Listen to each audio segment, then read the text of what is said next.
Good morning, everybody. My name is Stephen Rosenbaum. I am the managing director of the NYC Media Lab, and we are so glad you're here.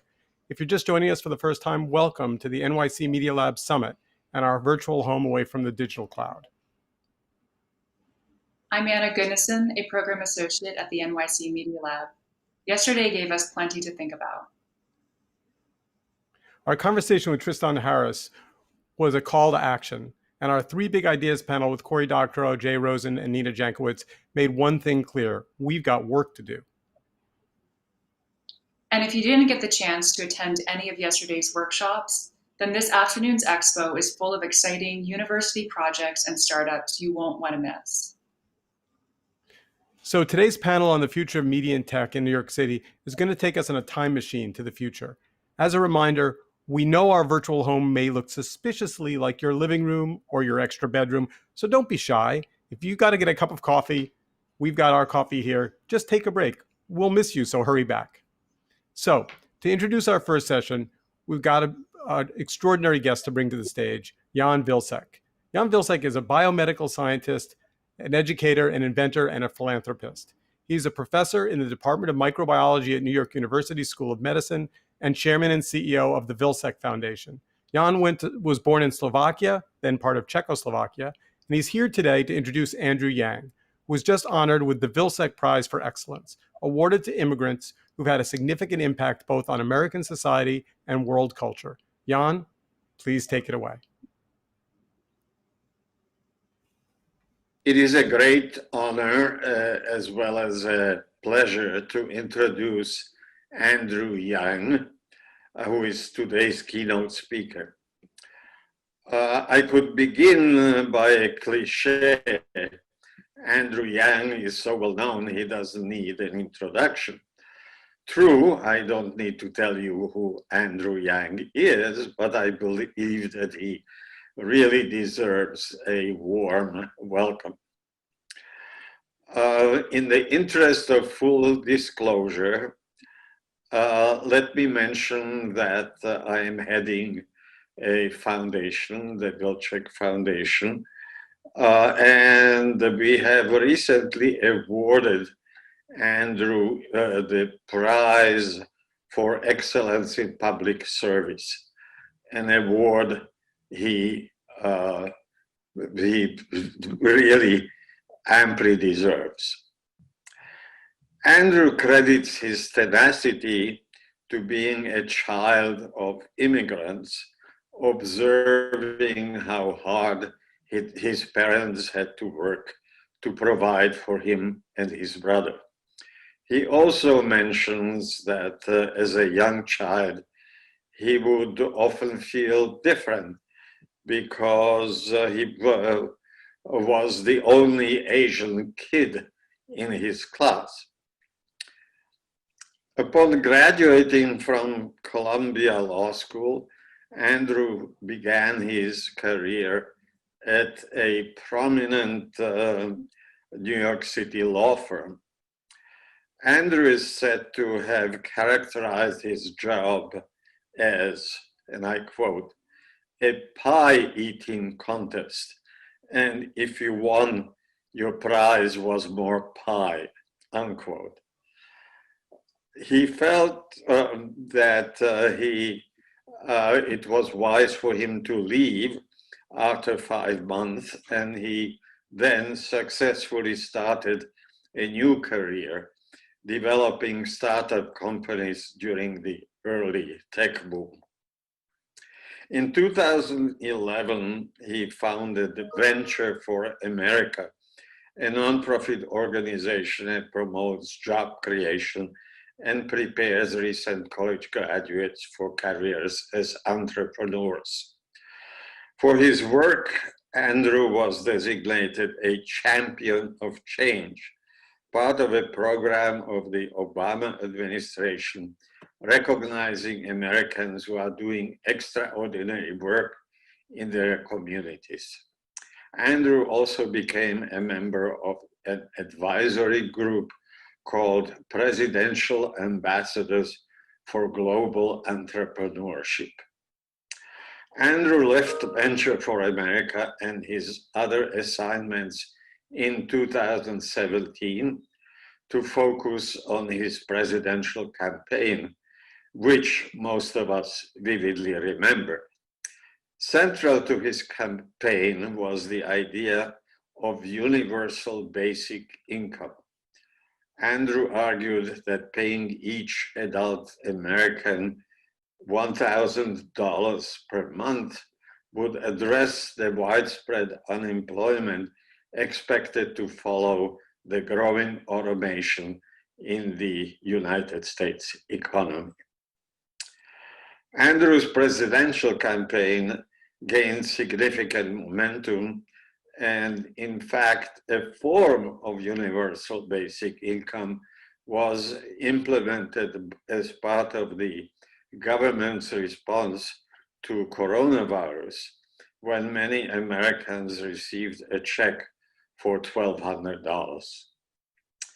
Earlier this year, Andrew created a nonprofit organization, Humanity Forward, which is promoting ideas he campaigned on during his run as presidential candidate, such as universal basic income. Andrew argued that paying each adult American $1,000 per month would address the widespread unemployment expected to follow the growing automation in the United States economy.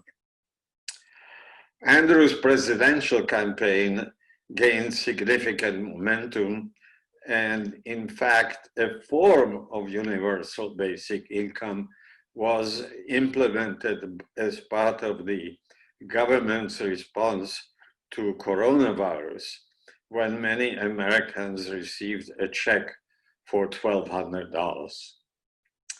Earlier this year, Andrew created a nonprofit organization, Humanity Forward, which is promoting ideas he campaigned on during his run as presidential candidate, such as universal basic income. Let me most cordially welcome Andrew Yang, who will present today's keynote address. So that was a lovely introduction, Jan. Thank you so much. And I want to introduce our guest for the morning, Andrew Yang. You know, Jan Vilsek's story is a remarkable story of immigration, and he and his family foundation just bestowed upon you the Vilsek Prize. So I'd like to hear your story about your parents, about your childhood, about growing up, and about your immigration story. Thank you, Stephen.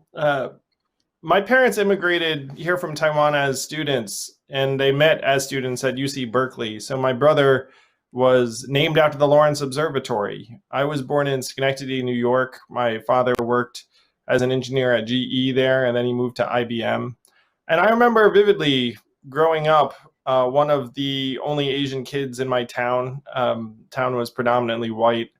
And also, having skipped a grade, I was always smaller and scrawnier than the kids around me. So I felt this acute sense of trying to belong or fit in. And a lot of that was feeling like my family and I had come to the country relatively recently, where my parents did not know anything about about pop culture or whatever my brother and I were experiencing. So that was formative, and certainly for me, my adolescence was shaped by this struggle to try to carve out a place for myself in my town at first, and then feeling like I always had to prove myself in some way. So I'm really grateful to the Vilsek Foundation and the family for everything they do to elevate immigrant stories around the country. I'm very passionate about the fact that immigrants make this country stronger and more dynamic in many, many dimensions. Well, just so you know that I know where you grew up, I'm going to throw a word out there that no one will know except you and I. Niskayuna. Yeah, the Niskayuna. It was the big GE operation. Yeah, and I have a real soft spot for upstate New York in that, it prospered for a long time, but then now it's hit harder times as GE's presence there has been reduced. And I'd say that's actually something that many communities around the country have experienced, certainly in upstate New York, where you look at giants like Kodak and Bausch and Lomb that used to define their cities. So GE had that relationship with Schenectady and Niskayuna. So when people get into politics, often you can track them back and see the early kind of DNA of student leaders. When you were in high school, did you run for student government? Were you one of those kids that was in the front of the class kind of, or were you more of a shy back of the room kind of guy? One, I never ran, and two, if I had run, I would have performed miserably. So I was definitely not like that kid who everyone's like, oh, he's going to run for president someday. It was much more the quiet, brooding, somewhat angry loner listening to the Smiths and like having like an overcoat and a skater haircut and that sort of thing, which I was self-conscious about when I ran, because New York Magazine published high school yearbook photos, and I was like, I wonder how people are going to respond to this. This doesn't seem very customarily presidential, but then some people got very excited about it because I seemed like a real teenager. But I certainly never planned on running for office, and anyone around me during my formative years also, I think, would be shocked to see what has transpired since then. So talk about your first company. I mean, I read a little bit and I tried to kind of, school myself, and there's not a lot of conversation about what you actually did that made it for you as that first tech company. What was it? Was it my first tech company? Well, as an internet company that raised money for celebrity affiliated nonprofits through a click to donate model. And the reason why you don't hear much about it, Stephen, is because the business flopped. So that there isn't a whole lot to go through where there weren't massive achievements. We had what I call rise and maximum fall, where you could fall to zero from a not so great height. And that was a formative experience for me too, because running a company that flops, everyone knows that your attempt failed, and my parents used to tell their friends I was still a lawyer because that was a little bit easier for them. They're Asian, so so there was like a really difficult period during my 20s when I was a failed entrepreneur and a frustrated entrepreneur, but I kept trying, and eventually found my footing, but it was years and years before I really hit my stride. And so I appreciate entrepreneurs of every stripe, where if you're starting anything from a significant tech company to like a corner diner or food truck, it's really, really difficult. And there's a lot more failure than success in a lot of these stories. So when you look in the mirror, like, do you think of yourself as a New Yorker? Is that your internal label for yourself? Well, I've spent the last 10 years or so all over the place, but I'm clearly a New Yorker, from the fact that I was born in upstate New York to the fact that I've spent the vast majority of my 45 years living in New York City or upstate. So yeah, I'm very much a New Yorker. I was a dyed-in-the-wool Knicks fan until relatively recently.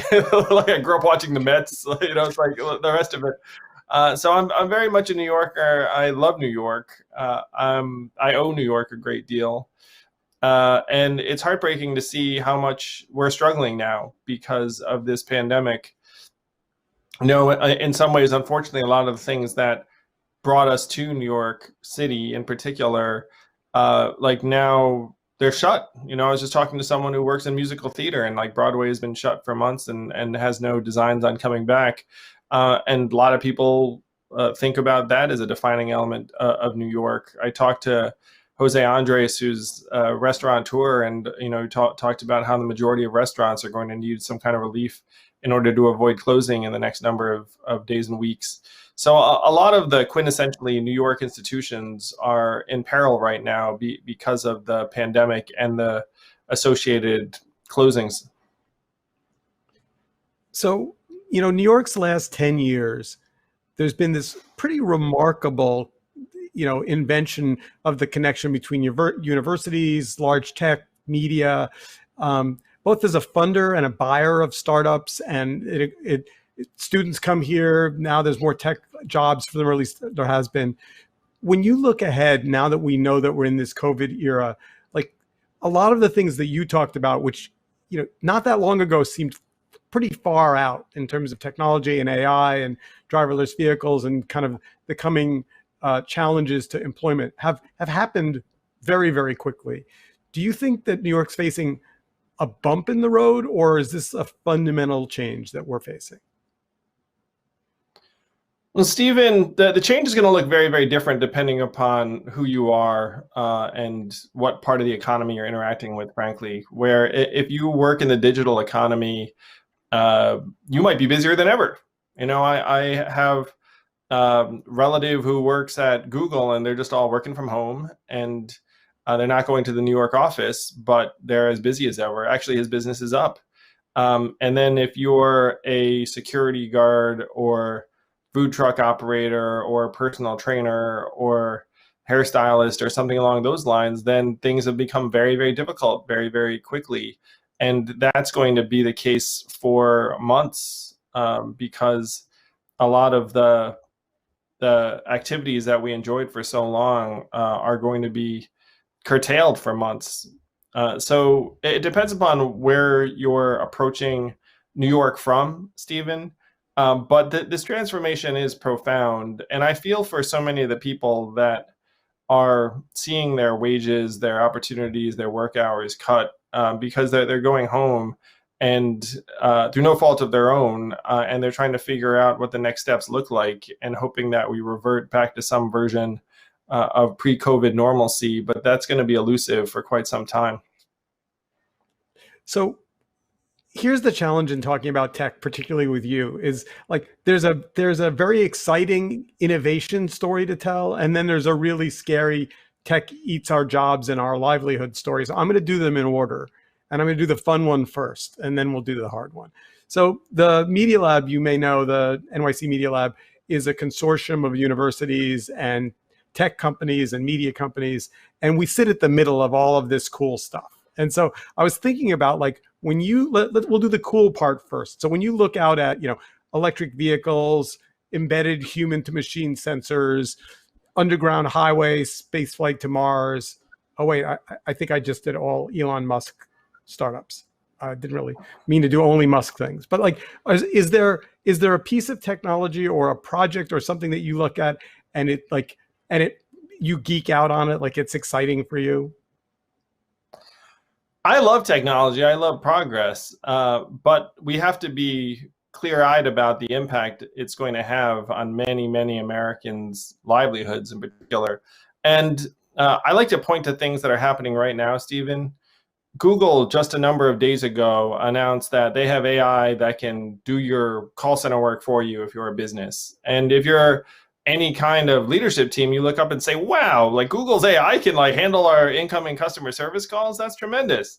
But if you're one of the 2 million plus Americans who work at a call center right now making $12, $13 an hour, you're like, wait a minute, like Google could do my job. Like, maybe they went from going to a physical call center to doing it from home, and now they have to compete against Google. So these things can be simultaneously exciting and terrifying, again, depending upon your vantage point. Because if I'm the business runner or the shareholder of that business, I am thrilled that you might be able to automate some of these customer service inquiries. But if I'm someone who does that for a living, then it's terrifying. So both of the stories can be simultaneously true and very, very powerful and compelling. The entity that's supposed to help bridge this gulf between those two vantage points is government. But we have lost faith in our government's ability to actually help us meaningfully adjust. And that's one reason I ran for president. Are there industries that are core to New York today that you think, listen, we're not going to rescue we have to set it out on an iceberg and set it off to sea because they're just not coming back. And then conversely, are there industries that could evolve and the technology can make them bigger, stronger, more relevant to employment in New York in the next 5 years? For the first category, my argument would be that you want to put them in suspended animation. You want to say, look, maybe people aren't going to Broadway shows right now, but it's possible to come 2022 that Broadway is back bigger than ever. So what you don't want to do is you don't want to have organizations and industries disappear that could become a huge part of an eventual recovery. So that's category one, is suspended animation. And those things would be live entertainment, restaurants, a lot of culture and tourism. These are core industries to New York, both economically and socially, and we can't let them go. Fashion, you could put in this category as well. Like, there are a lot of things that define New York that maybe right now don't look the same, that we need to try and put in a cryonic chamber and say, we're going to bring you back. And so we don't want anything to disappear or wither away. And then there are the industries where technology is going to play an enormous role in defining the future. And that would be finance, certainly media, certainly tech. I mean, that would be self-evident. And in those industries, you want to invest, but you also want to make it so that the value proposition that is unique to New York remains very, very clear. Because some of these industries and firms, and I talk to them, certainly if you're like a small finance outfit, you might think to yourself, hey, you know what? Florida has a really low tax rate. Like, maybe we can just sort of relocate our shop there. And at this point, because of the connectivity, we can operate effectively. One of the major changes, Stephen, is that small financial outfit has been based in New York up to this time because a lot of their customers are based in New York. If someone wants to visit New York, they have a slick New York office because people like to feel like their money is being handled by people who, are close to the center of it all and plugged in and, are effective on a corporate level. But now if no one's visiting you, then they're looking up being like, wait, why are we paying for this commercial real estate rent? There's a lot of re-examination of physical footprints and layouts that's going on from firms that are big and small.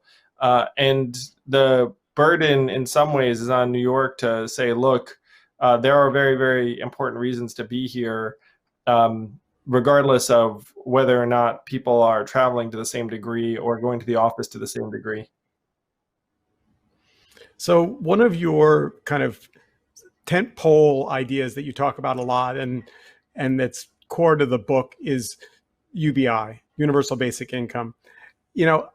I can't help but think that COVID and the federal government writing checks to all of these unemployed Americans was in some ways a little bit of a dry run. Like, how will people treat being given money, and not huge amounts of money, by the way? How did that? I assume there's no one that had more interest in how that was going to turn out than you did. So talk a little bit about a UBI and how your feelings may or may not have changed as a result of that experiment. Any economist who's looking at what's gone on over the last number of months is blown away by the positive impact of putting cash into people's hands. I saw one study, Stephen, that made me laugh. It said cash stimulus reduced the poverty rate in the U.S.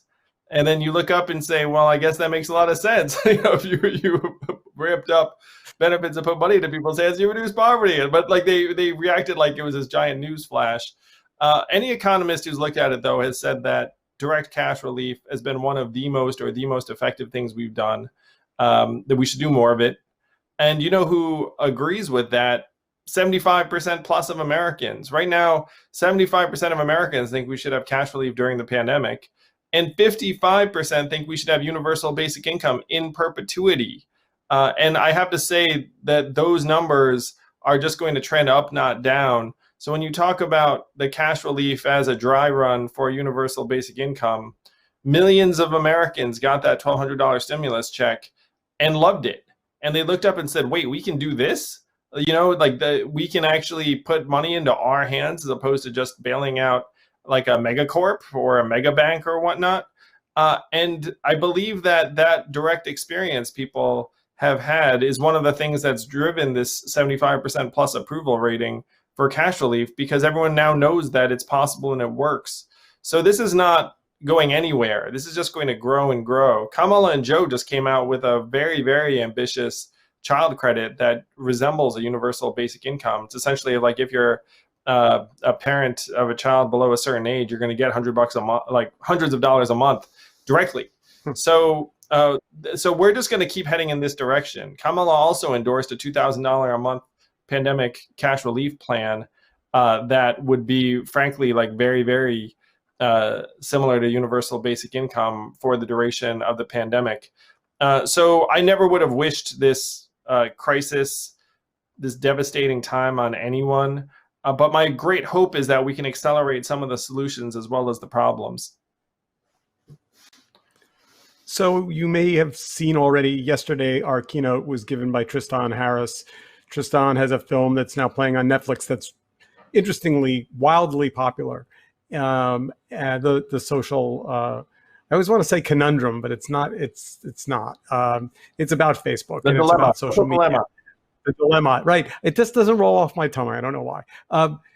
Tell me about, like, does his thesis align with what your concerns are? I mean, he's essentially saying social media, left unchecked, has the potential to be, cancerous.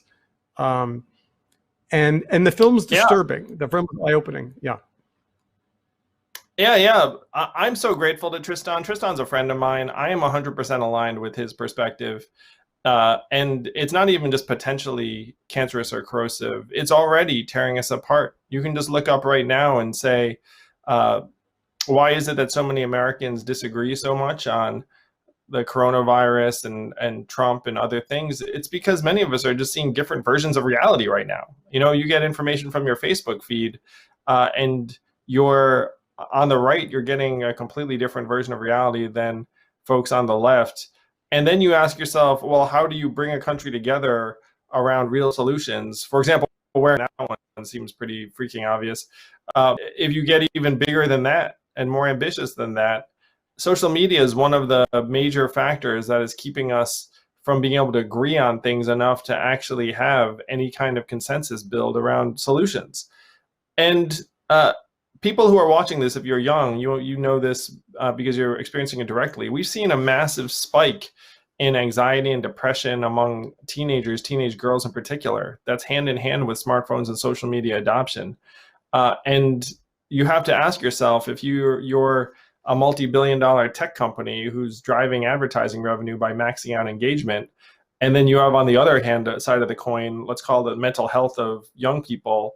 Like, where is mental health getting figured into their practices? It's totally absent. And they're not like keeping track of what's going on nationwide among adolescents. They're just trying to maximize their ad revenue. So Tristan is a hero in my book for being courageous enough to raise his hand from within the industry and say, guys, some of the stuff we're doing is really, really destructive, and we should really think about it. And the story in The Social Dilemma about how everyone in Google for like a day was like, ooh, Tristan's onto something. We should really like look at this. And then it just sort of dissipated. And then Tristan had to become the person who founds an organization, which I love, the Center for Humane Technology, and become this visionary leader of a movement. It's a movement for humanity.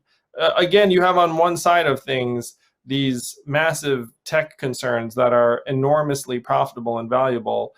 And then on the other side, you have humanity. Who's fighting for humanity? Again, theoretically, it would be the government. But the government doesn't understand this stuff because they don't understand technology, and the average age of a senator is 62 and the rest of it. Like, they just don't get it. So we are where we are. Thank goodness for Tristan Harris. If you have not seen The Social Dilemma, you should definitely watch it. If anything, it should be required viewing. So let's just dig into that for a second, because while it's, our audience is geeky and understands this somewhat inside baseball stuff, but, the number that comes up when you ask these questions is Section 230. And, Section 230 is called by some a license to monetize hate. it is strangely enough one of the only things I can think of that both the Democrats and the Republicans, at least in terms of platforms, seem to agree on, which is that they're going to do something about Section 230. Do you have thoughts about what that should be? I believe that Section 230 was written in 1996. So think about how different the world was then if you're looking at like standards of internet communication. You might have had a GeoCities bulletin board back then. Maybe, Facebook doesn't exist. It's certainly not as fundamental and definitional as it is today. So any common sense American or legislator would look up and say, we need better rules for this stuff. Like right now you have the Section 230 that has been now broadly applied to let social media companies off the hook for everything under the sun. And Facebook's arguments like strike me as so ridiculous, where for a long time they've been like, we're not a publisher, we're a platform. And then you look up and say, wait a minute, you're literally the biggest publisher that has ever existed, like by any standard. Like they've just been trying to put themselves in this conceptual bucket so they can abdicate any responsibility. And maybe you could have gotten away with that when you're a scrappy startup, but you're now worth $650 billion.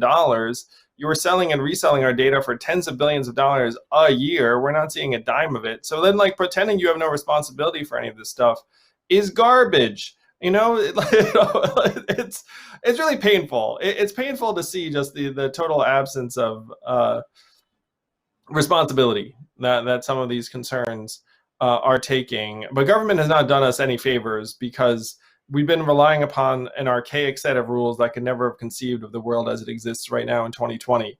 And that's what we need to change. I want to help change it. Again, it's one reason I ran for president. We need our government to get its act together on things that the people who are watching this all can see and understand.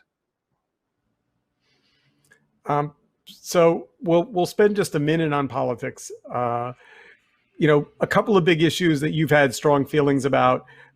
We'll start with the one that's on everyone's mind, and let's talk about the Supreme Court. I'm frustrated because I think that, there's this temptation for the media to say, well, she's a conservative justice. And, conservative doesn't seem like a bad thing. But if you think about it from a women's rights perspective, the changes that are on the horizon for the Supreme Court are going to change the world for our sons and daughters. I was going to say daughters, but of course the answer is sons and daughters, for significantly more than a generation. Is there anything that you imagine that stops this ball from rolling down the court, or is it really just a done deal? It looks to me like she's going to be confirmed before the election. And I'm with the millions of Americans who do not think that this is appropriate this close to an election. And my only source of optimism, Stephen, is that this may give rise to a drive to modernize the Supreme Court, which has been overdue for years yet again. Why do we still have lifetime appointments?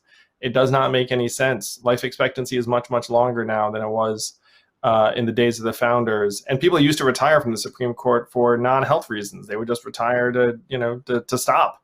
Why do we feel like we have to have 9 justices? There's nothing in the Supreme Court about the number of justices. It was a law written by Congress in 1869. So if we want to modernize that, we can do so through a simple majority vote. So to me, that's the great hope. I believe that Judge Barrett will be confirmed. My great source of optimism is that we don't stop there. We look up and say we should have 18-year term limits, new justices appointed every 2 years, and a maximum number of Supreme Court justices greater than 9. Well, that's been fascinating. Thank you. Next, we're going to bring in my colleague, Erica Matsumoto. So we went out to our audience and we said, ask us questions that we can pose to Andrew. We got a whole lot of questions, some from our team, some from us, some from people out in the audience. And so Erica, jump on in here and let's ask Andrew some of the audience questions. Thank you. First of all, Andrew, thank you so much for your time today. Your story really resonates with so many, not only within, but also beyond the Asian American community. So we are really excited to delve into some questions that we received from the New York City Media Lab community.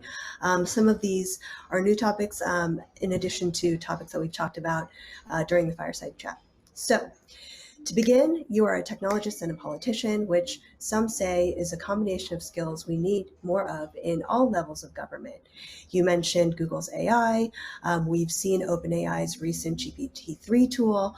How do you envision the relationship between policy, regulation, and innovation, especially as it pertains to applications of machine learning and new tech, keeping in mind also that Silicon Valley is often seen as out of touch with the rest of America?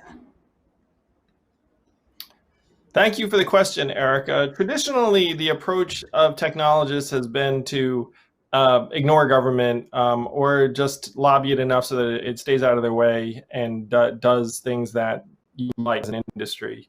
And that approach needs to evolve. I'm happy to say that a number of the most prominent leaders in AI, including Elon Musk, have actually come out and said, look, we actually could use some government guidelines on this because right now the competitive dynamic is going to lead us to go as fast as possible because we're competing with each other and Chinese firms. And then one of us is going to do something very negative or damaging, and we would like to avoid that. So we'd love it if government would give us some rules of the road here. And this was literally Elon Musk saying this to me. So, he's not exactly someone who you think of as like, bring the government in, it's pretty serious if they're open to this sort of thing. And so we need to step up and actually give them what they're asking for. And my suggestion to the leaders in AI would be, look, the government will try to be your partner in this. And it won't just be us trying to provide some kind of rules of the road, but we should help support you to the extent that's possible through either access to government databases, which are massive in some dimensions, or things like NOAA and all the weather data, as an example. Like the government has the biggest storehouse of data in some of these areas, but also potentially even helping industry compete in terms of computing infrastructure, because right now Chinese investments in AI are from the public sector and are significantly higher than anything that industry is doing, even our richest companies. I had a Silicon Valley leader sit down with me and say, look, we can invest $1 billion, $2 billion, $3 billion, but we can't invest $20 billion. and that's what we're competing with, because the Chinese government is just writing blank checks and creating matrix-style server farm islands as far as the eye can see. I mean, it's very dystopian, but that is the world we're in right now. So the government needs to be providing some breaks and some rules and guidance, but the government can do more than that. The government can actually potentially be a helpful partner and not just someone saying no. Mm-hmm. Agreed, and that's a really interesting context to view, especially in that global lens. I guess to touch upon that point about data, privacy, and policy, you recently perhaps partnered with the Data Dividend Project, which envisions individuals owning and monetizing their own data. Could you speak a little bit to that? What does that entail? What does that mean? And I said to Stephen earlier that our data is getting sold and resold right now for over $200 billion a year, and we're not seeing any of it. Where we show up on Facebook and Instagram, there's some strange thing that we agree to in the terms and conditions. We have no idea what it says. We're just like, I agree, and hope for the best. And then you think, well, it's free. But it turns out that we are actually being sold and resold, and our data is to the tune of tens of billions of dollars a year. And so the question is, what do we do now? And the most exciting development that's going on in data and privacy rights is Proposition 24, which is on the ballot in California. I believe it will pass. And what it does is it actually elevates the treatment of data and privacy rights in California up to a level that is right now happening in the European Union. So right now you have EU with a very high standard, most of the country with no standard, or like nothing really serious. And then California is now stepping up, and Californian voters, really, this is not born of anyone. Tech companies don't like it, but they're just like, I don't know if we're going to fight this one in time, because it's hard to fight something that's so clearly pro-consumer. So if this thing passes in November, then I believe it will sweep the country. And if you're based in New York, which I think most of you are, you have to ask yourself, why the heck do Californians have better data rights than you do? And the answer there is that your state legislators have not actually bestowed these rights upon you. So the hope is that we can actually have a movement sweep the country, starting in California in November, but then all over the US. And the Data Dividend Project is a step towards activating consumers in this direction, where if you join the Data Dividend Project, and the website's ddpforall.com, you're just saying, I want data rights to be the law, and I will keep track of legislative action, but also if there are class actions or ways that we can get paid for our data, then we can do so right now. Because people, frankly, a lot of this stuff is abstract and confusing to most people. They're just like, oh, I hope nothing too bad is happening to my data.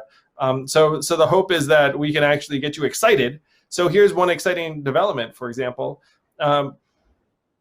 Facebook is paying a $650 million settlement to its users in Illinois right now, up to $400 a user, because they misused people's facial scans without telling you.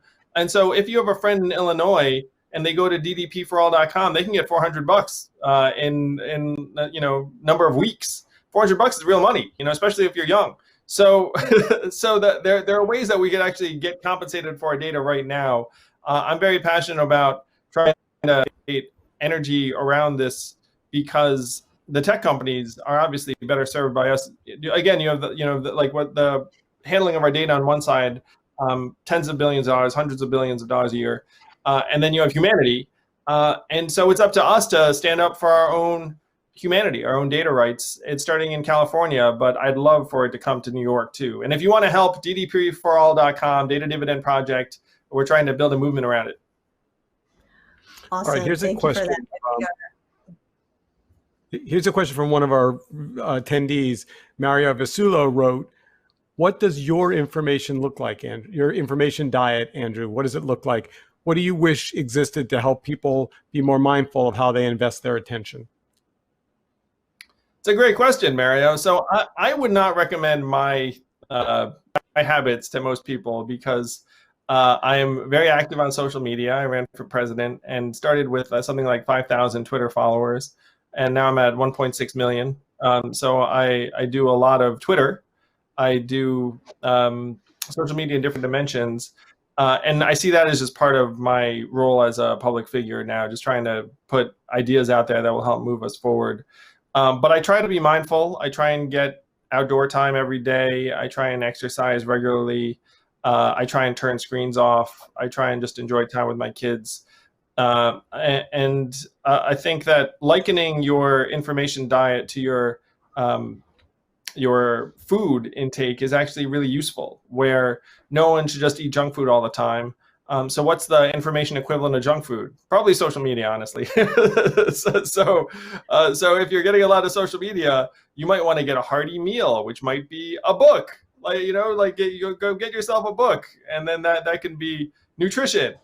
So we should be more mindful about the way we spend our time, because the fact is, if you spend time on your screen on social media, and I do it, so I know, you can while away hours like that. You can be like, oh my gosh, I was just checking my feed and it's like 2 hours later, what the heck happened?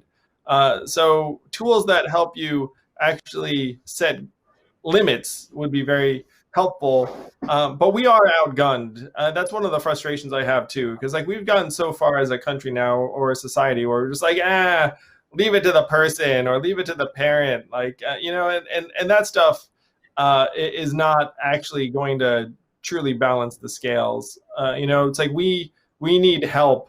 It's a little bit like that, using the diet analogy. It's like, imagine if I said, hey, eat healthy, but I'm just going to surround you with unlimited buffets of junk food all the time. Like your favorite junk food will be surrounding you at all times. Like, how many of us are really going to maintain a healthy diet in that situation? That's pretty much what we're doing to people right now. So, Erica, we have time for one more question. All right. Well, we've gotten so many that it's going to be really difficult to choose this last one. But Andrew, I'm going to have to ask you, and you've mentioned, you talked about the courage it takes to be an entrepreneur, and often those risks that come with that. So I'm taking a little bit of a risk to ask you this. but I mean this with the intention to have a really honest conversation about identity. So I personally believe representation really matters, especially in the public and political arena. So I was so excited to see you on stage and running for president.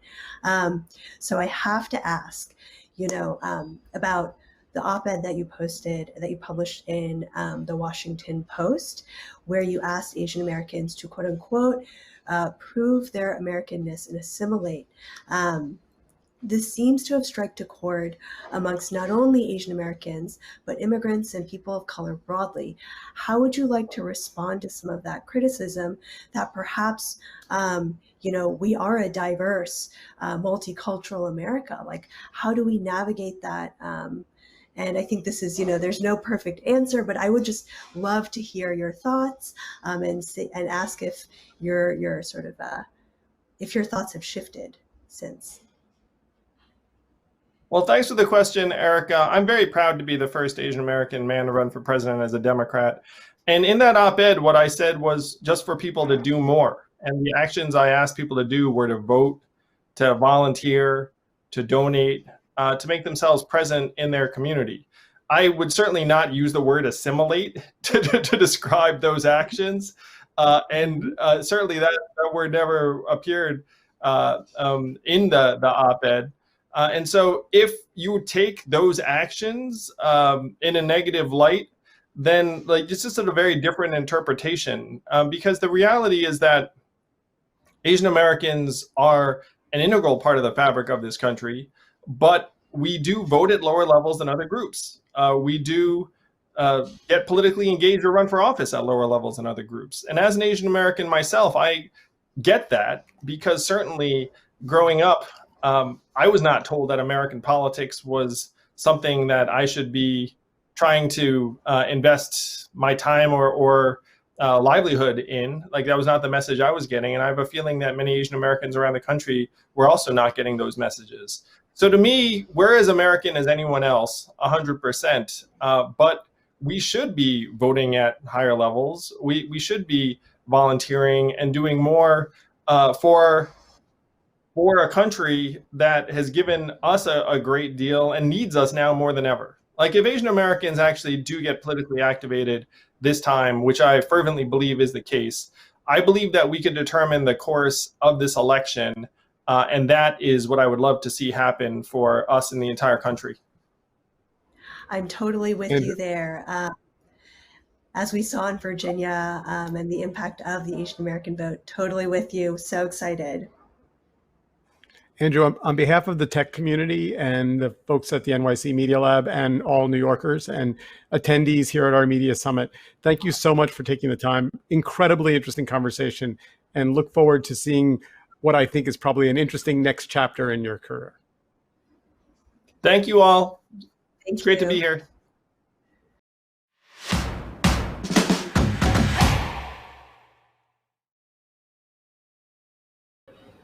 Andrew is passionate about New York and its future, but he is also aware of the challenges that lie ahead.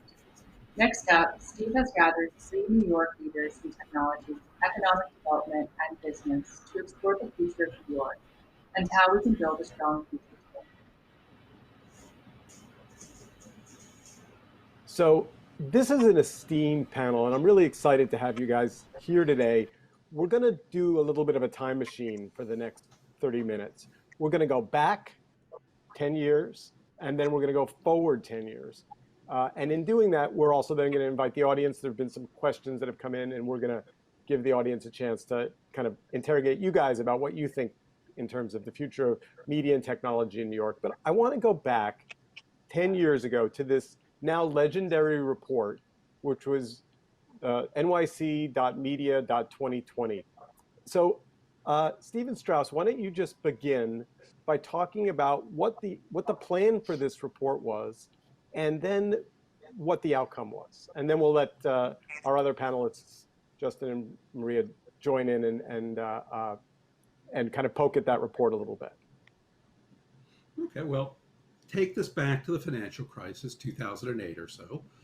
The economy's in free fall. So, I'm at industrial organization expert, PhD, management consultant. Well, what do? You try and figure out what the future looks like. And, economic development is almost like playing any game of sport. You're not trying to hit the ball where it is at this exact moment. You're trying to figure out where it's going to land. So a lot of this was trying to figure out where the economy was going. I do just want to, before we hop into this, I just want to acknowledge a few things.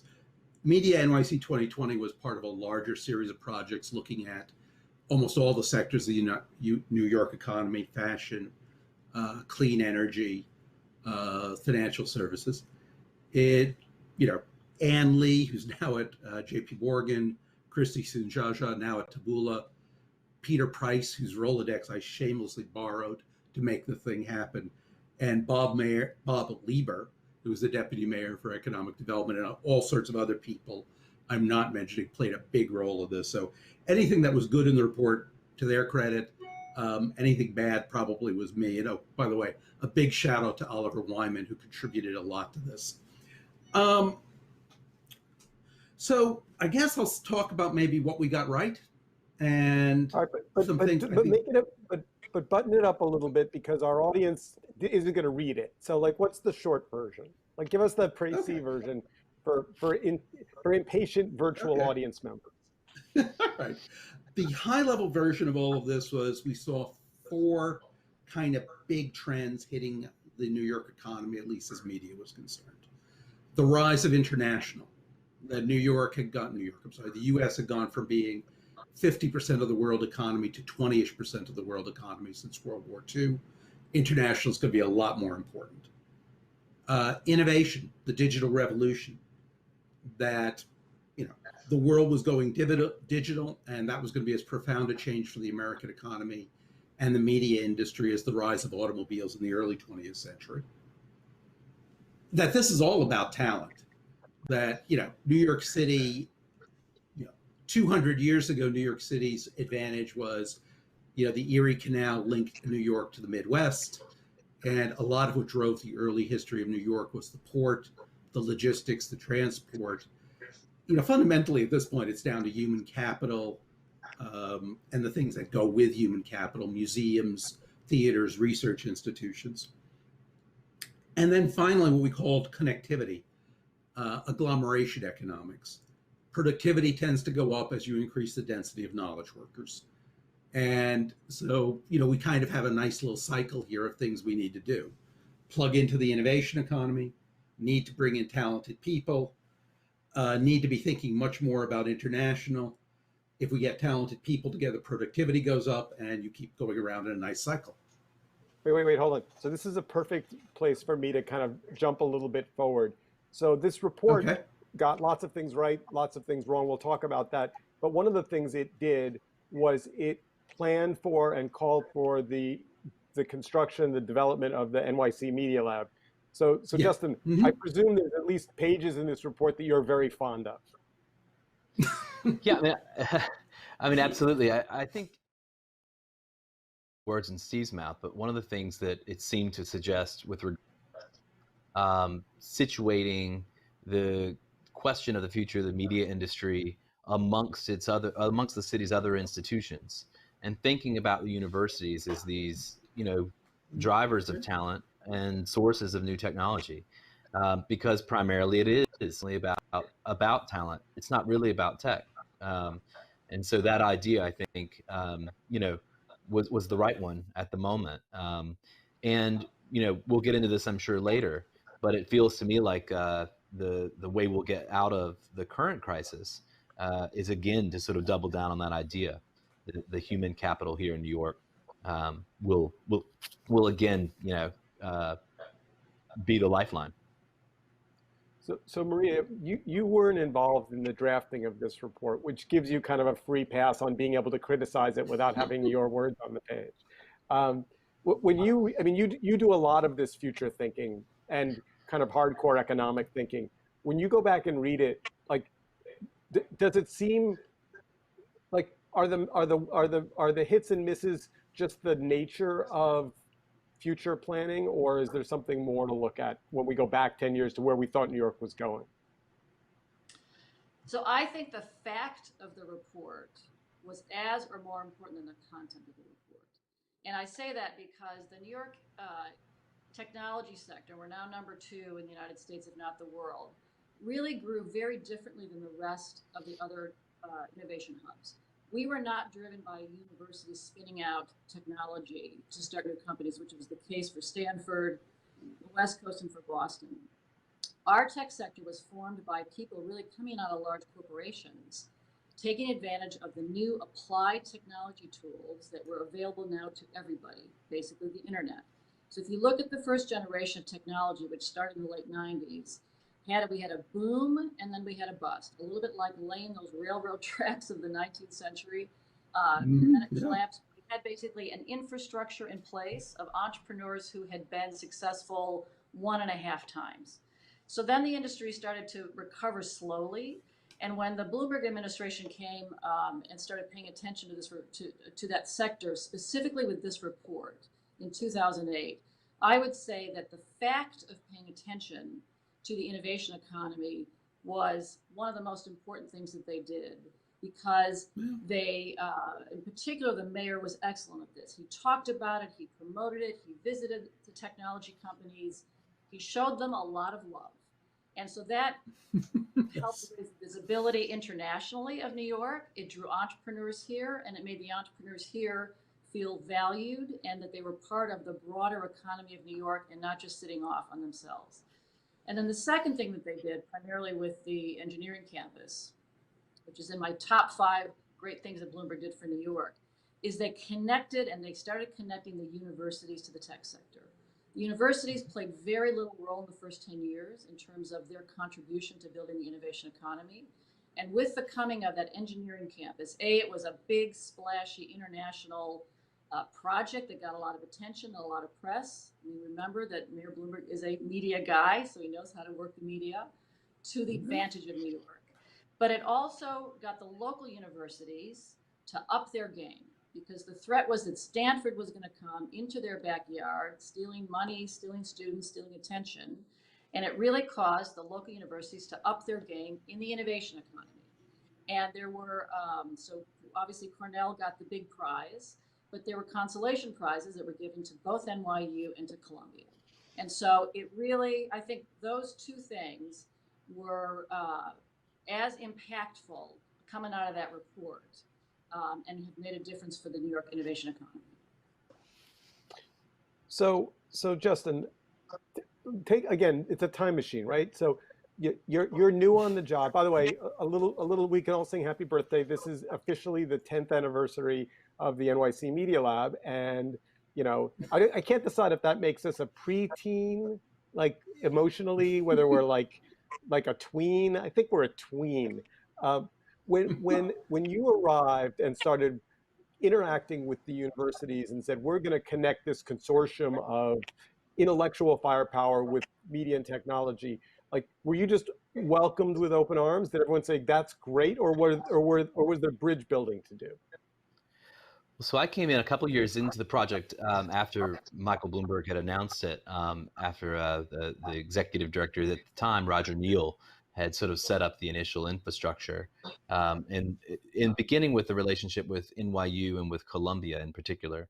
But after that, I think what we had to do was really start to experiment with how these relationships would work between faculty, students, and industry. And of course, that took a lot of effort. So essentially, I feel like I was sort of taking Stephen's idea for NYC Media Lab on through to the last mile, kind of figure out what those right models were. And I think over the last 8 or 9 years, we've really iterated again and again and again on what can a relationship between the university and industry look like. What are the sort of basics of running those types of R&D projects, and what are the outcomes that matter and that have some type of impact? So before we move on to the future-facing part of this conversation, I just want to talk for a minute about the one glaring miss in the report. And glaring because I think futurism, planning for the future of the city of New York or the future of media and technology, is fraught with this one very hard problem, which is there isn't a word in the report about social media. And that's because it didn't really, it wasn't on the horizon.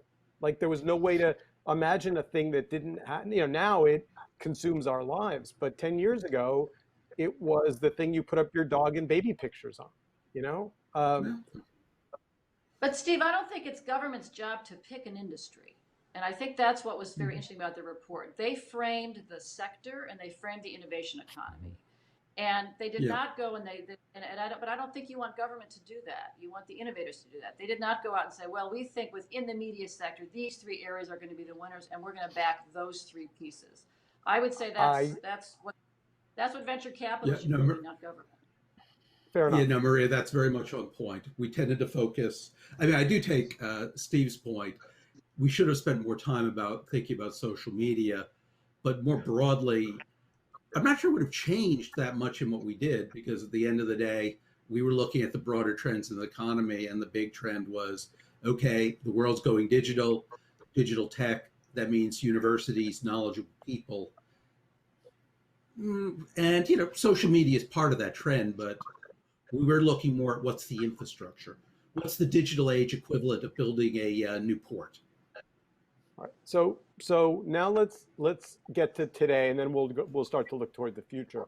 You know, there is some reasonable gloom on the horizon, even if you're an eternal optimist. There are some things that are predictable and trends that are, you know, that are measurable that say that New York is in for a pretty rough sledding. You know, I think before we get into kind of future thinking a little bit, we would be remiss if we didn't put some of that on the table. Yeah. So, and anyone want to take a swing at gloom? Well, let me take a swing at gloom and also point out something where I think we failed in the report. There was an underlying assumption here that a rising tide lifts all boats, that, you know, what's going to be good for the tech industry is good for everybody in New York. And what we found is, frankly, that didn't work out that way. The median person in the United States, the median New Yorker, is somebody who's a high school graduate, no college. And looking back over the last 10 years, and there was also a study done on this academically, that group basically fell behind. I mean, New York had a boom. And, you know, look, I'm an educated person. It was good for me. But, you know, we failed that part of the community. And looking back, I wish I'd spent more time thinking about how we could have helped them. And then maybe that as a segue to the future, I think, again, that's the community that gets hit hardest in all of this.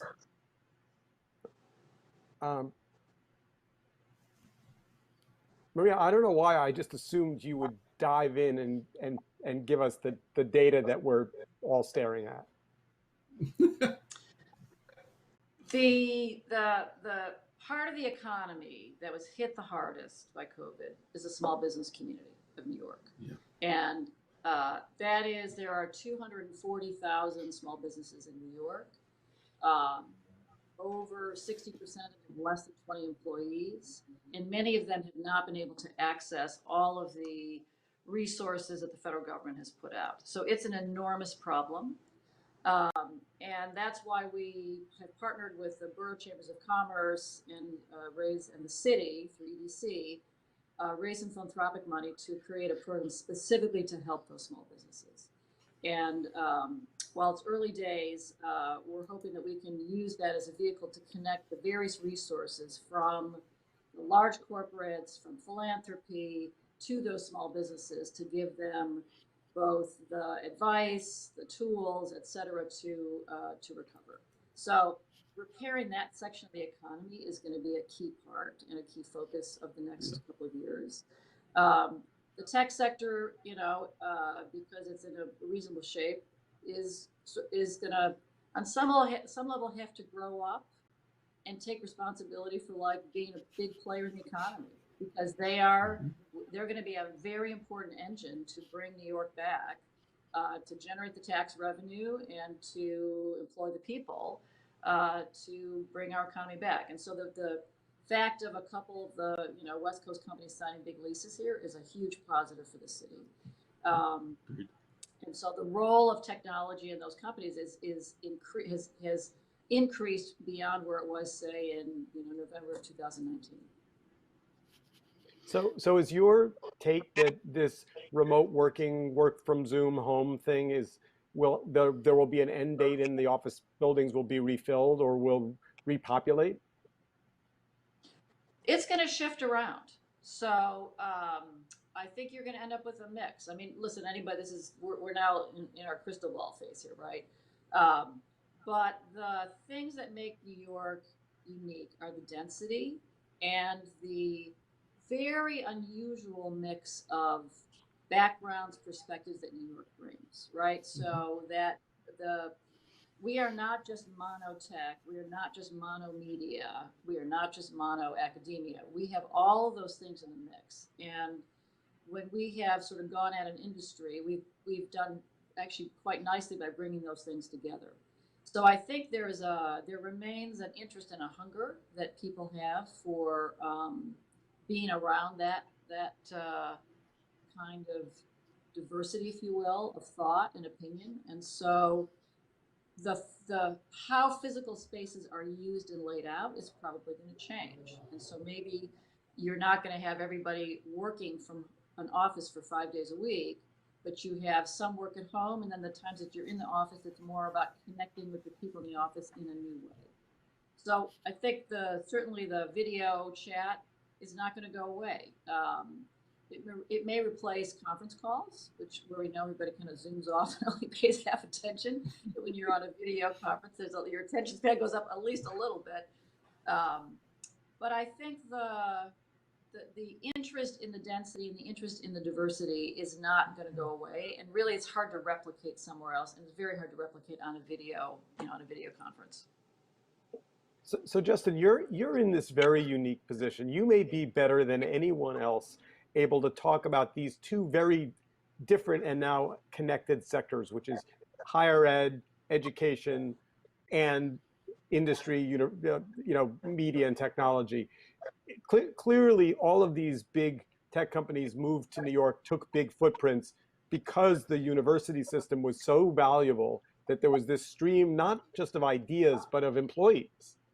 So, how when you look at those two pieces, they're now inexorably linked. Do you worry about students? Do you worry about the universities? Do you worry about CUNY? I mean, I absolutely worry about all of those things, but I don't know. I mean, I think we're kind of thinking in this decade-long sort of time frame here, which feels like a long period of time. And I think if you look out 10 years from now, these institutions aren't going anywhere. NYU's not going anywhere. Columbia's not going anywhere. CUNY's not going anywhere. Cornell Tech will be well established and likely occupy quite a lot more of Roosevelt Island by the end of it. The investment in New York City will continue. I mean, you see that already, the fact that the tech companies are putting in even during this crisis. But I just to pick up on something Maria said, I do think there's a lot of compelling questions about some of the social issues and the relationship between these companies and society that are going to really dominate the next 10 years. And those are the things that I think we're all going to have to focus on. And luckily, I see enormous amounts of enthusiasm among the young people that I teach and that I work with to answer those questions. 10 years ago, people were aspiring to be in ad tech. I don't really meet any students at this point that aspire to be in ad tech. They aspire to, fix democracy. They aspire to effect social change. They aspire to address inequality. So, I'm long-term optimistic. Whenever you bring young people into the mix, I think it brings optimism. So let me ask each of you, obviously we've got we have a three-legged stool here. We've got government, we've got technology and media, and we've got universities. They all are inexorably linked. If you had a magic wand and you could do one thing today that would set the city on a positive course toward some economic reinvention, what's the one? And you could push one button and you get your magic wish. What would it be? Well, I'll start with Steve. fixing our education system, and the stats I'm going to quote are more national, but the numbers are pretty much, I believe, the same for New York. If you take a high-performing high school graduate, top 20% of his class, who's from a low socioeconomic group, figure bottom 20%, and you magically transport that same person with those same exact grades into a top 20% family, you'll just about double his chance of graduating college. We waste a huge amount of human resources of, very talented people who should be on to doing other things. Ideally a scholarship program in New York that got people into Cornell or NYU or Columbia with an agreement that, we're going to give you this excellent aid to get you into these schools. We're going to, help you get through this on the condition that you stay in the New York area for 5 to 10 years, would be my vote of this is a no regret move. Okay. Next, Justin. Well, I think I'll again take one of Steve's ideas and just maybe advance it one more step. The CUNY system seems to me to be just a huge driver, and we know that CUNY system helps to rise up huge numbers of people, out of poverty and out of other circumstances. Really has contributed in a massive amount to the city's economy, and it seems to me in this moment incredibly ripe for real investment and for huge amounts of effort. So I'm hoping in the next couple of years we'll see that. We'll see big investment, big change in the CUNY system that allows it to achieve its goals. Maria? So Steve, I know everybody likes triangles because they think they're more stable, but I'm going to add a fourth leg to your stool, which is the corporate sector. Because you have in New York big corporates who actually are big buyers of technology and are part of the reason why large corporations come here. But I completely agree with my fellow panelists about education, but I'm going to add a third, which is our transportation system. We cannot let our public transit system die, because if we do that, then that is a major blow to the city's ability to recover, to move its people around. And that is both all the public transit agencies, the tunnel that we need to build between New Jersey and New York City that's been delayed by the administration, the need for congestion pricing. There's any number of things that are critical to the long-term viability of this region from a transportation infrastructure perspective. Well, I mean, since you've raised it, I'll go there. I mean, we're gathering, in early October. We're a month away from the election. I think we should at least open the conversation and ask the question: how does New York fare if there's a Democratic administration, and how does New York fare if the current administration is in office for another 4 years? That was a gaping silence. I mean, I'm happy. I'll go first. I mean, I would say Biden's better, would be my personal bet. Both because I think he's better for the national economy, the international economy. And I think in general, the Democrats are going to be kinder to New York than Trump has proven to be.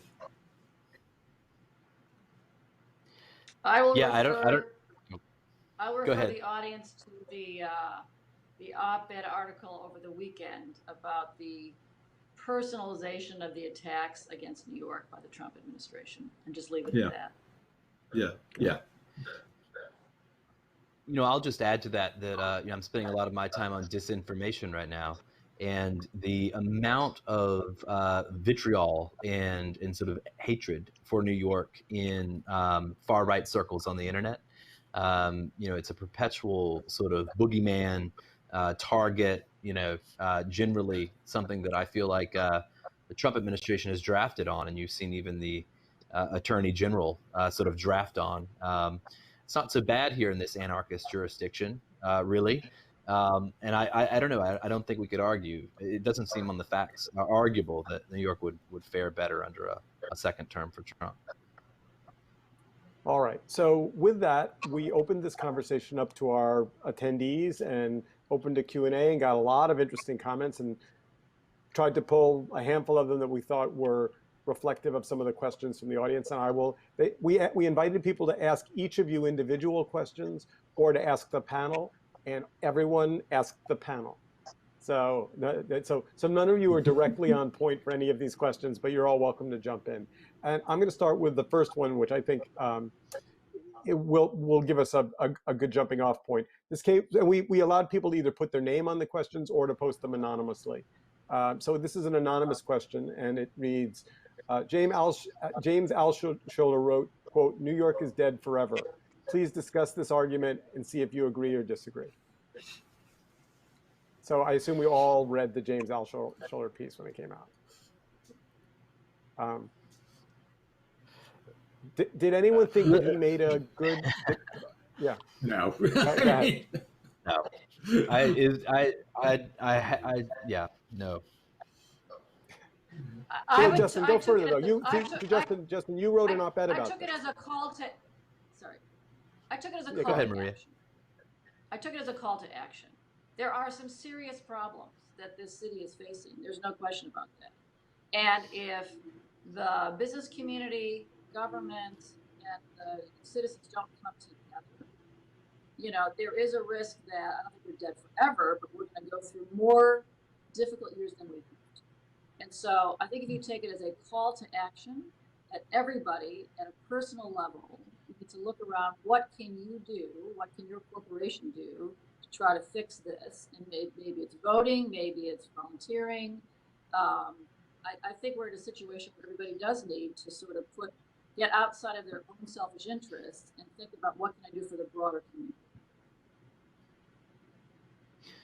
That's right. You wrote an op-ed about that. Yeah, absolutely. You know, and again, you know, you've had this panel about thinking about a decade-long kind of time frame.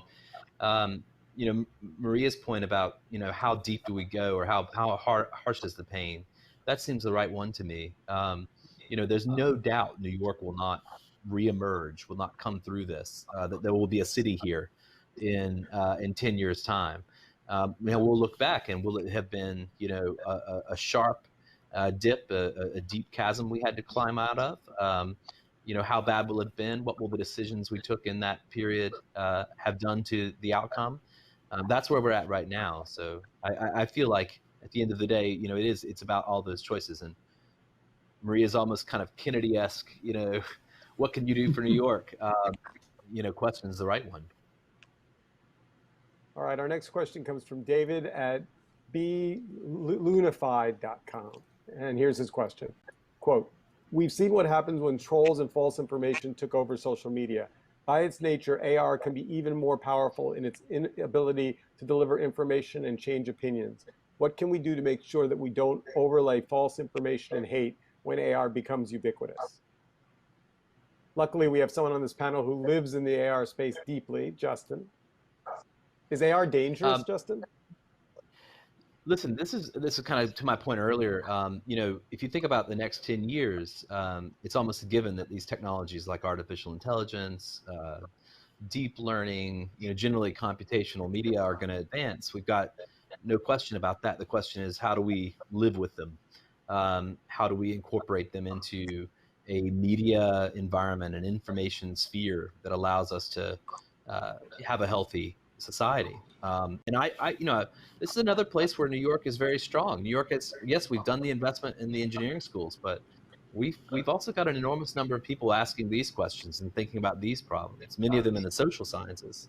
And so it's another reason to believe that New York's going to be the place where these types of questions can get answered over the next decade. All right. Here's another one from Anonymous. Why should media or tech have a physical home, or in our Zoom world, is the role of the big city as a media center simply over?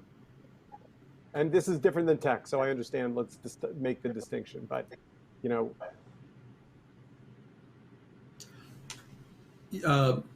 I'll take a shot at this one. I don't think so. I mean, I think media of all the industries is the one that often needs people to get together. And funny enough, a lot of my family are in the media industry. So one of them is blue collar. He's a grip on a set, you know, actually in New York City, by the way. we're well, Justin, you could correct me if I'm wrong, but we're nowhere near augmented reality, virtual reality, where you could do away with a physical set, physical actors, etc. Production needs people in a room. Another cousin is actually a producer, similar issues. Another cousin does writing for entertainment. They're in LA, I should note. That particular cousin's in LA. But again, you get in a writer's room, you kick ideas around, pull it up a level. Scientists like to get in a room to bounce ideas around. So, the technical term is agglomeration economics, that you lower transaction costs by bringing talented people together. It makes search easier. It makes sharing ideas easier. And I've heard no one who thinks Zoom's going to be a good long-term substitute. I'm going to be devil's advocate here, though. I would say, well, video conference is a new tool that, because of COVID, has become ubiquitous, right? So COVID helped take this new tool, which was on the edge and sort of, by the early adopters, and like we went through that cycle faster than anything that I've seen.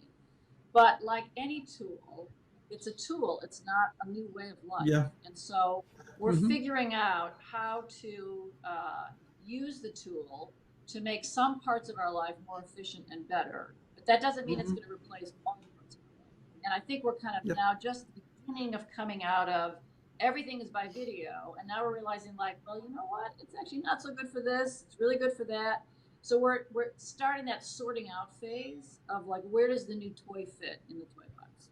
It's not going to replace all the toys, though. So I'm going to play devil's advocate here. When I look at my media consumption in a day from 7 in the morning until close to midnight, I would propose that in each of our cases, and you can debate this with me, that 70 to 80% of my media that I consume comes from the West Coast.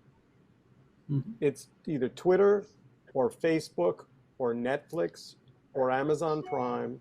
Now, a little bit of national news that comes out of New York. I watch, I record and watch a little bit of ABC and NBC at 6:30.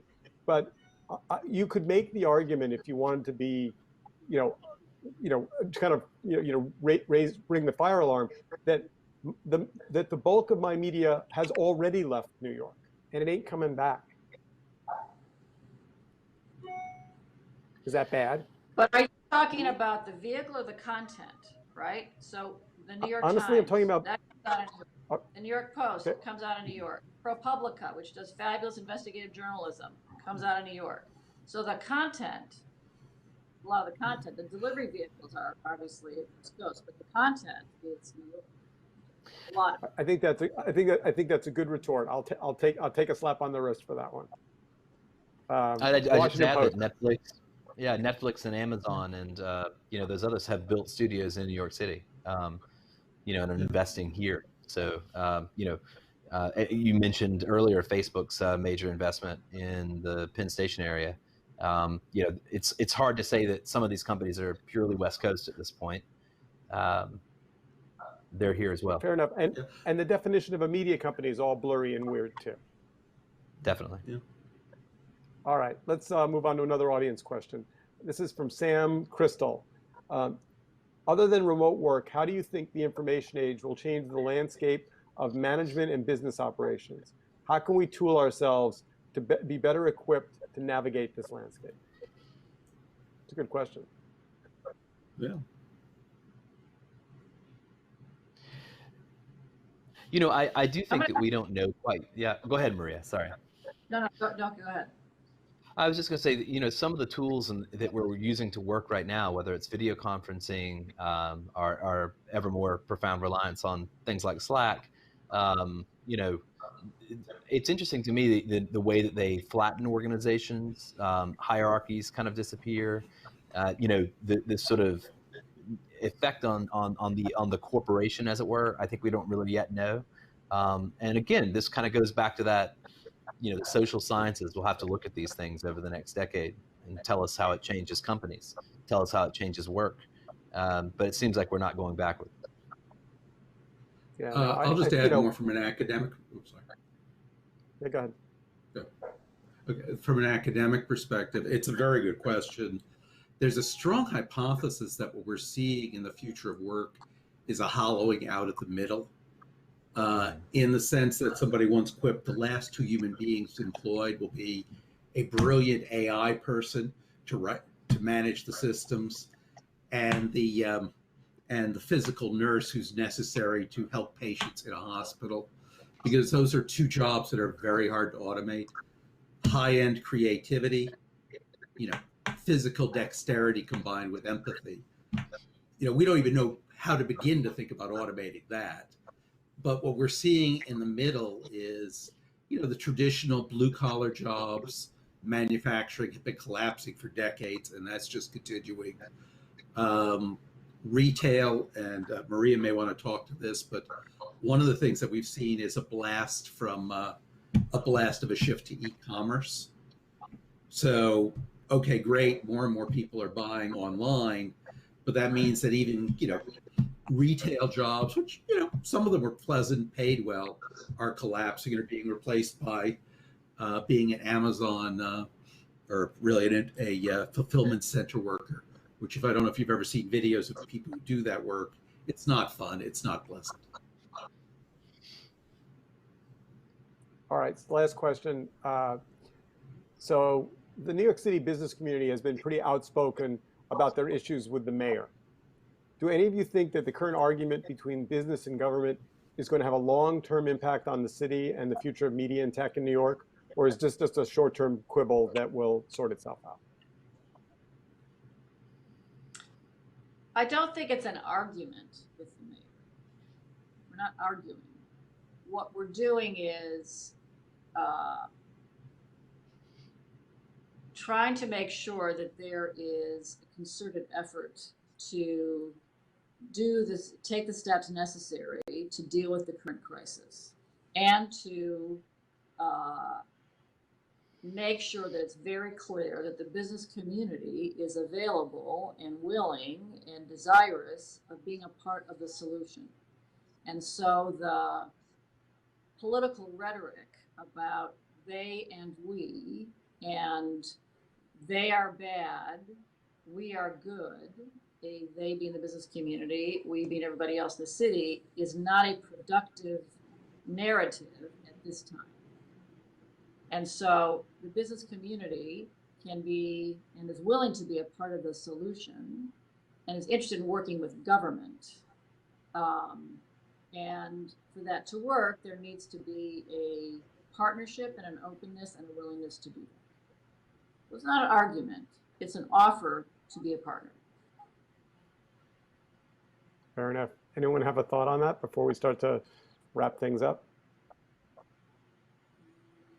Fair enough. All right, so we are out of time. You guys have been fantastic. Stephen, Justin, Maria, much appreciate your input. Excited about the future of New York and the changes ahead in this next 10 years. The good news is that because this isn't a written report, no one will be referencing this podcast back 10 years from now and going, wait, they got it wrong. So I think we're safe of that. I want to thank you all on behalf of the NYC Media Lab and everyone on the team for joining us today. Thank you, guys. Thanks. Thank you.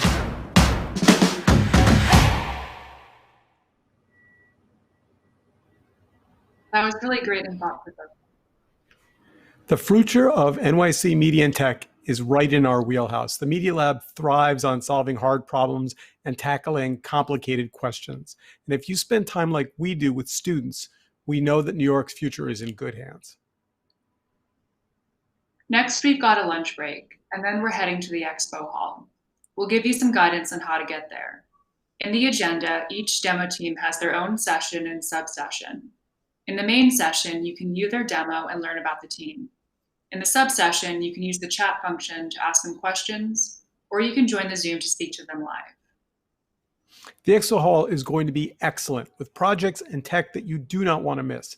So grab a sandwich and we'll see you in the Expo Hall shortly. And don't forget to share your thoughts about the NYC Media Lab Summit with the hashtag BuildTheFuture2020 and of course at NYC Media Lab on Facebook and Twitter and Instagram and all of your favorite social networks.